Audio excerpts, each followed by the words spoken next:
We got 2 more for you guys. 2? Yeah, which 2? We got more than 2. No, we got 2. Oh, we got 2.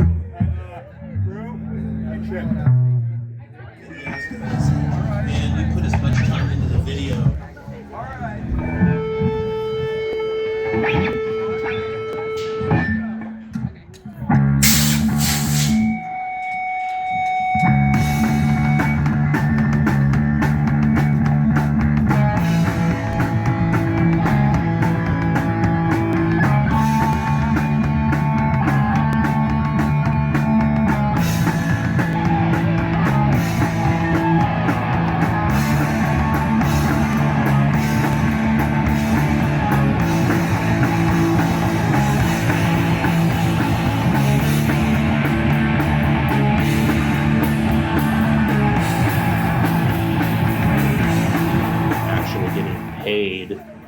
To work on car sheet metal at House of Gia.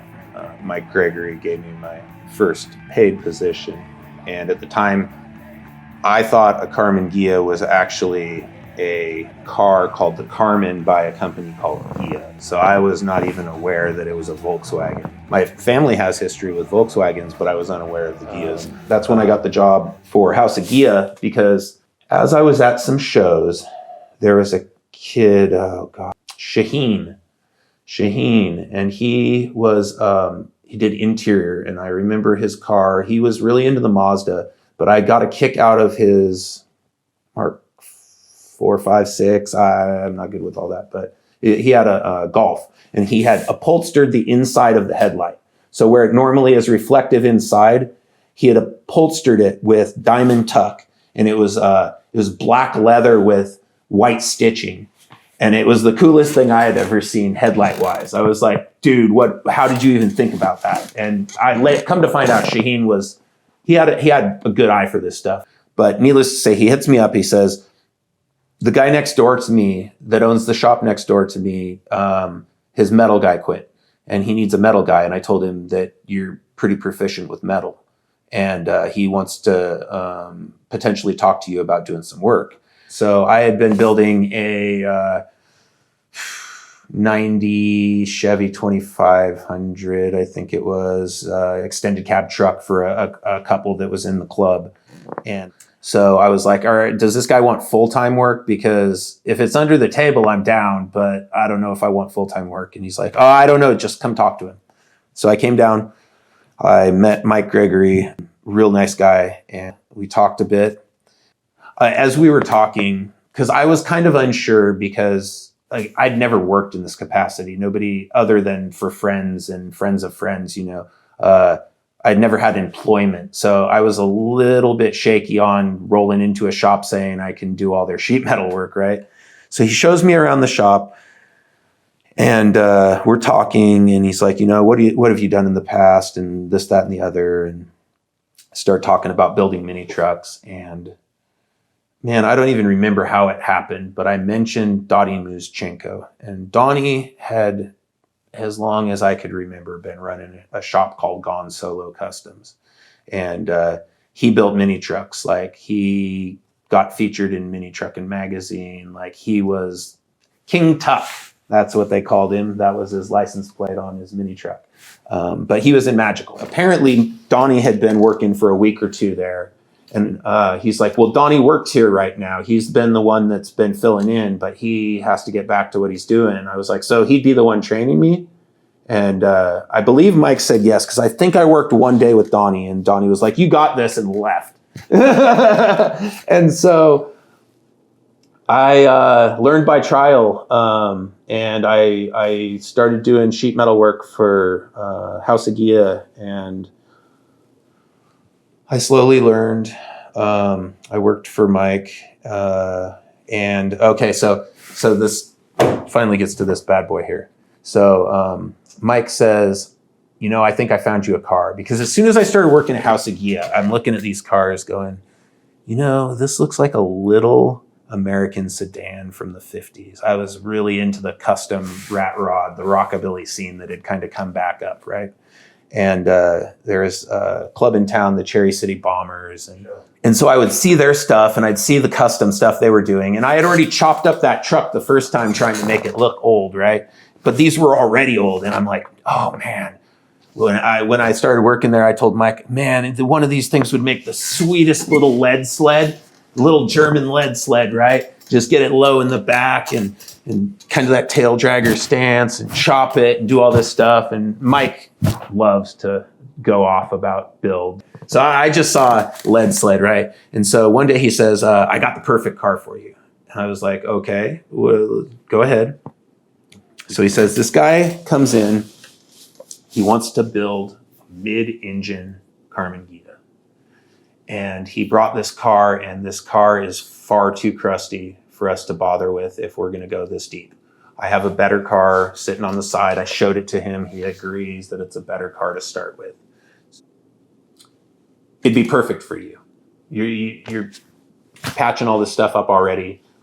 You like rat rods. I think it'd be perfect for you. And it had been lowered a little bit. The body had a transaxle in it, but no engine, okay? And so it kind of sat low, but it was real high in the rear, like nothing like what I would want, but it was low enough I could see the vision, right? And so I was like, okay, well, what's the deal? Like, what do you want for this car? He says, if you can replace the roof on another car here at the shop that I'm trying to flip, it got smashed in really bad. I have a clip out in the yard, just cut the roof off the one in the yard, weld the roof off the one in the yard to this one, and you can have the body of the car. I was like, okay, that sounds perfect, because if I'm making a lead sled, I gotta chop this thing. So I might as well learn what it's like to start messing with the pillars of these things before I actually get into chopping it.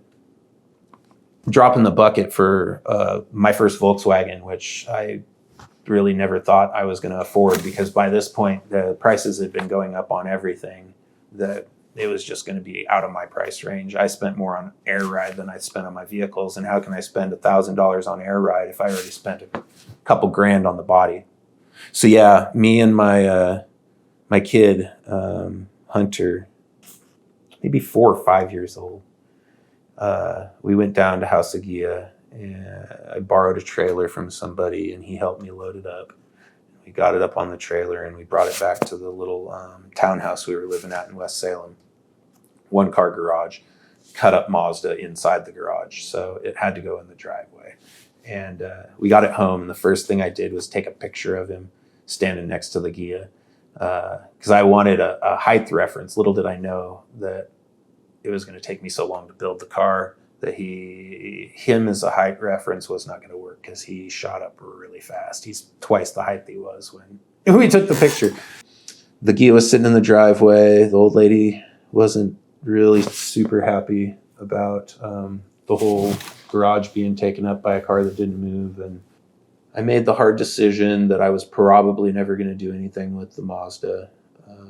I kind of lost interest. The Gia was really on the forefront of my mind. Working on them every day had me even more jazzed to get into the Gia.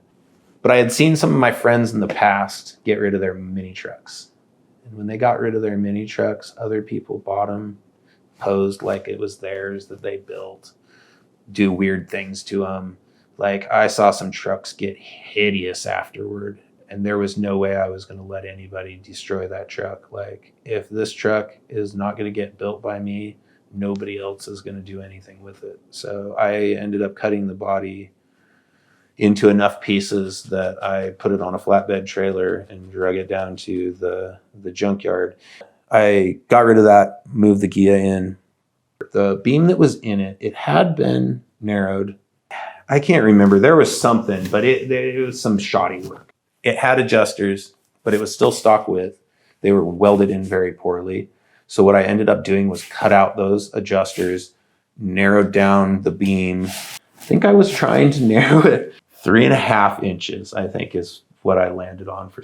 So yeah, I narrowed up the front beam. That's the first time I ever tried to narrow a beam. And it went pretty damn good. I got it all welded up. I'm not a huge fan of air ride on the front end of Ghias and Bugs. So I just left it static. Originally, I was going to build this whole car to be static, because somewhere along the way with doing mini trucks, I found that air was one more thing that could break. I feel like the stance scene was kind of picking up. So you were getting a lot of these guys in tuners and later Volkswagens that were running these crazy offsets, but like this high off the ground, stock on some crazy coilovers and stuff, right?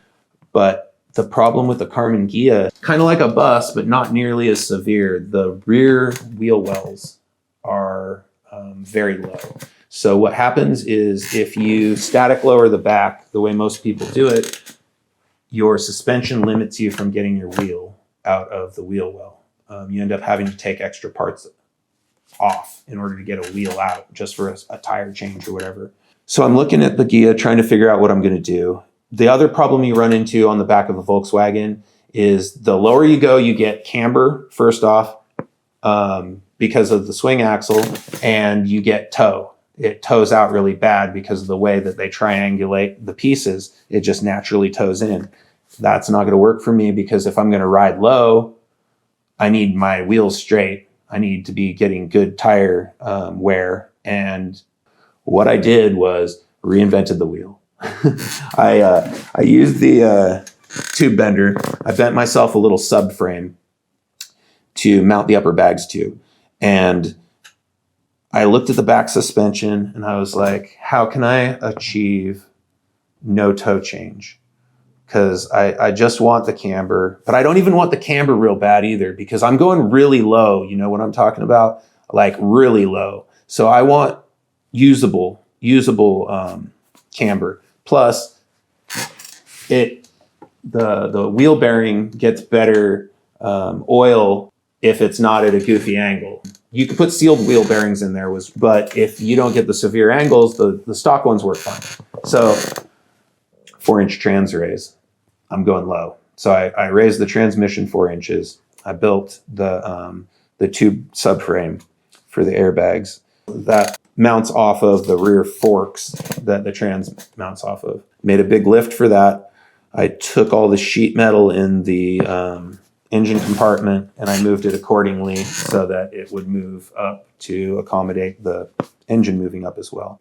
I looked at what was going on back there and I was like, how can I achieve zero toe? Well, the only way I can do that is the way the back works on a swing axle. You are pivoting at the transmission, right? So you got your wheel out here, you got your axle here, and it goes like this, right? So the pivot's back here at the transmission.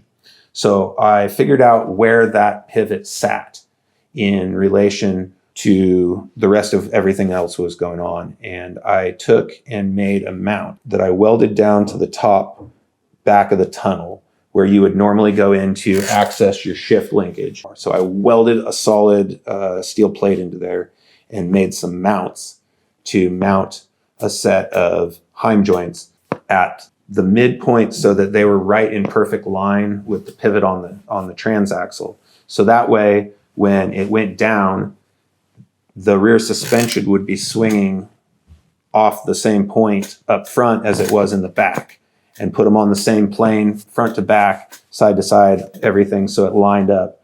And then I made a trailing arm that reached back and bolted to where the stock spring plate would bolt. So I got a Heim joint at the front, it's bolted to the stock spring plate location, and then I put a mount for the airbag in the middle. And I built some little brackets that drop off that same spring plate mount that is the lower point for the shock. And then I welded a couple of sections of pipe off the back. It's actually DOM tubing, it's not pipe. A couple of sections of tubing off the back, and those are the tube subframe. And those are the top mount for the rear shocks. You know, I don't remember at what point during the build, it might have come before all the suspension, it probably did, because I get this itch sometimes and I just want to chop.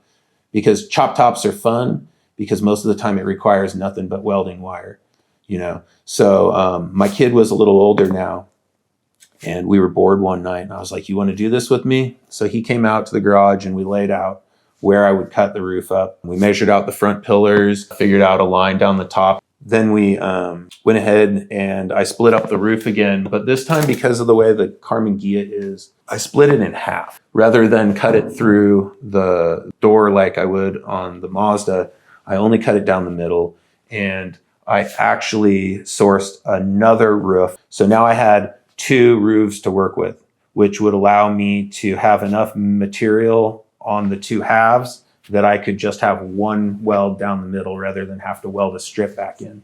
There was a little bit of stuff I had to do with the opening of the front window at the splice point, and I ended up having to make the rear sail panels a little larger, C-pillar, whatever you want to use, because I leaned the back window forward, and then I chopped 3 inches out of the front, and the middle pillar on a Karmann Gia isn't actually there. It's just a bolt-in piece. So it allowed me a lot of freedom to be able to let the back of the roof move forward and not have it be visible in the ending chop. So I didn't have to cut the side at all. So the side profile stays pretty much the same. I just had to adjust the back quarter window a little bit and slant the back windshield.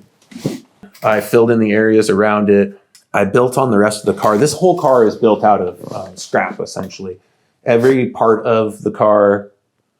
I bought the engine from Mike. The owner had deemed it not good enough for the finish restoration they were doing. So it was sitting in the corner of the shop. That's probably where I spent the most money. That and seals. I bought seals from House of Gia for a few of the windows and some other stuff. But I bought the engine. Most of the parts are from their parts back stock or stuff that was taken off of customer cars and deemed not good enough for the restoration. So I have everybody's scraps in this car, essentially. Even those wheels that I might eventually put on were takeoffs that I got for like $100 or something. But so yeah, it's just built out of parts, and I slowly pieced it together. One piece here, one piece there. I think the last piece I got was the interior, came out of a car at House of Gia that, again, the guy didn't think it was good enough. It's perfect for me. So as I pieced it together, a few things here, a few things there. I'm really weird about little details. So there's a lot of stuff on this that nobody else really cares about, but I just like stupid little things.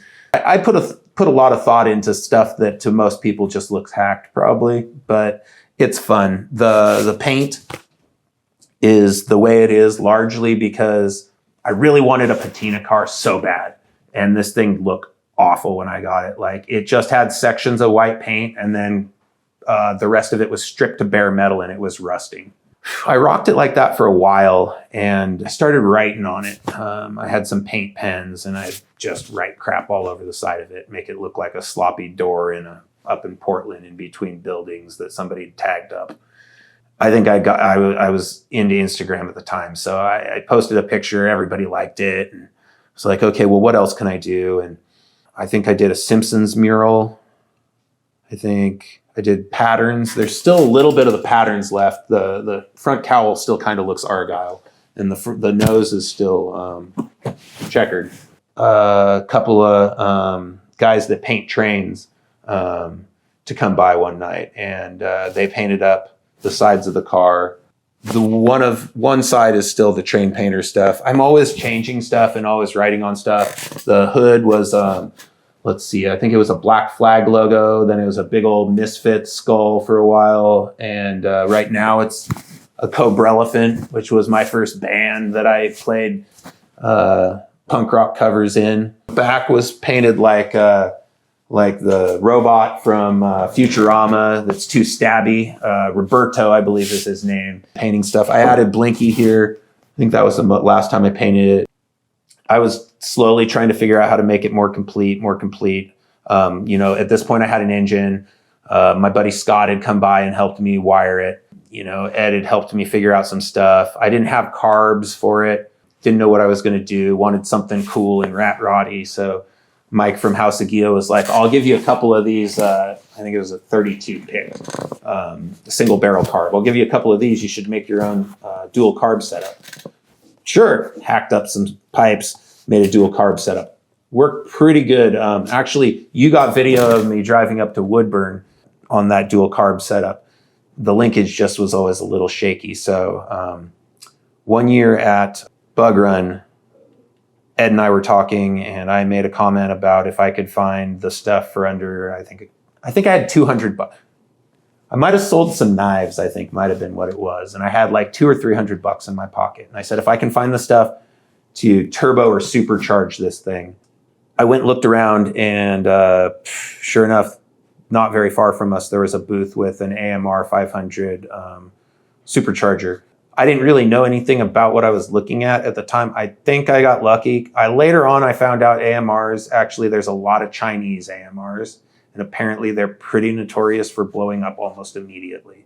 So the original AMR is a Subaru mini car supercharger, if I remember correctly. So if you can get an actual model that came from Japan off those Subarus, that's the one you want. The other ones fall apart. I've been screwing with that for a while now, but I've just been piecing it together. And so as it became more drivable before the supercharger, before the carbs, just before the carbs, I was like, you know, I need to do a windshield. I can do Lexan because I adjusted the pillars. I cut the pillars down since they bolt in and out. I moved them to where they needed to be. I cut some Lexan to fill in what the new shape of the rear quarter was. Originally, I was going to try and use glass, but it was just way too far out there. So I had gotten that. I already had the back window. The side windows were good enough for me, but the front windshield was bugging me because I really didn't want to do Lexan again because Lexan does not keep clear for very long. So a car at House of Gia came in, and the window itself had fog all the way around the edges of it. So the customer didn't want to use it, but it was a whole window. In my years of screwing with chop tops, the thing I would always hear from everybody is, what are you going to do about the glass? What are you going to do about the glass? Everybody didn't want to do chops because they were worried about the glass. I do everything myself anyway. This is a junk car anyway. The window's junk. It can't be that hard to chop glass. People do it. Other people do it. I found out early in life that a lot of the time I would set up barriers in my head, and I think other people do this too. You'd see, and at the time, Jesse James on Discovery Channel with Monster Garage was huge, you know, and these guys on Discovery Channel, you know, everybody I knew was like, oh, I want to do that. But they all went and got real jobs. And I was like, well, I want to do that too. And they're like, yeah, the problem is there's just not that many jobs out there like that. And I'm like, well, somebody has to do them. There's not a lot of them, but somebody's got to do them. And any job that I ever got in customer service or anything like that, I just hated it. I had stretched out ears at the time, and I was just starting to get tattooed, and they were constantly making me cover up my tattoos and put Band-Aids over giant holes in my ear. How about I just take the earring? Anyway, we won't get off into that, but it drove me crazy. So I basically early on, I was like, I'm going to get visible tattoos and they're not going to hire me. I went and got my neck tattooed. My hands didn't come that far after, but I was like, I need to do something to stop myself from ending up like these guys that I know that keep saying they can't do it because nobody gets those jobs. I'll just have to force myself.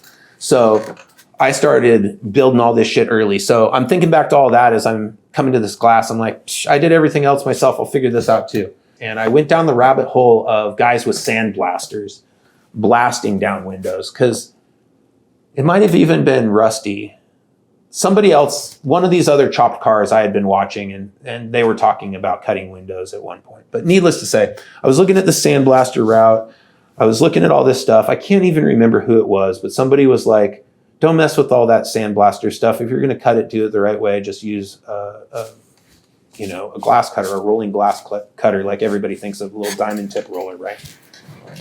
The biggest part with cutting curved glass is that there's a lot of tension in these top corners.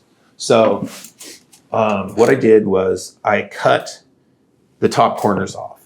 If you put too much pressure, it chips the glass and it makes little tiny microchips all along it. And each one of those microchips is a potential crack spot. So what would happen is I would go to pop the glass to break it loose because you score the top, you score the bottom, and you bend it a little bit. And if you can get one side to break, the laminate in between, you pour a little lighter fluid in there, You light it on fire, it melts the laminate, and you can get the rest of it off, right? I figured out this chipping thing pretty early, and I might have chopped a window or two before this one worked out.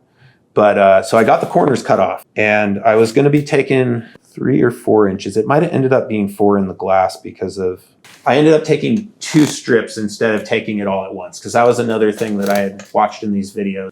I decided to cut 2 strips. I managed to get the first strip off, and I think I had gotten a little bit of chipping in the process of doing that first strip, but the crack that had started in the glass stopped before the next point I was going to be cutting at. So I was like, all right, I just got to be careful. And so I went ahead, I made the final scores and didn't chip it, and broke it loose, melted the laminate, and got it off. And I was so proud of myself. I rounded out the corners as I needed. In the process, one little tiny crack that was about that long had formed on the passenger side. And I was like, it's a rat rod, good enough. Got the seal trim down, went to put it in. I'm being really careful, but a lot of the time when you pop in the windshield, it takes a little bit of force to go. Most windshields don't have the weird tensions on their edges like one that's been cut. So I got the window in, and the whole window was sitting perfect. I was super happy, except for the middle wouldn't seat in quite right. So I gave a couple extra pushes, and that one little crack went and cracked all down that side. It was already in the hole. I wanted to drive the thing. I said, you know, it's a rat rod. It, in my opinion, almost added to the car being broken, which might sound silly to people that like clean cars, but I was like, I'll get another windshield chance at some point. House of Gia always is getting cars that have to have parts swapped. Or I'll buy another window and do it. Ended up building sheet metal. I had different ideas as to what to do with the back, because when I went and put all that Transray stuff in, it screwed with the back package tray and back seat area. There were some different routes I thought about going. I was going to try and raise the whole package tray section, and I messed with the wheel wells a few times, but it's a nightmare working inside of this thing because there is not much room. So I'd get claustrophobic, and eventually I was just like, forget it. I made a panel that just closes out the back. I wrote a saying from my favorite Crass song across the panel that keeps the rocks from hitting me in the back of the head.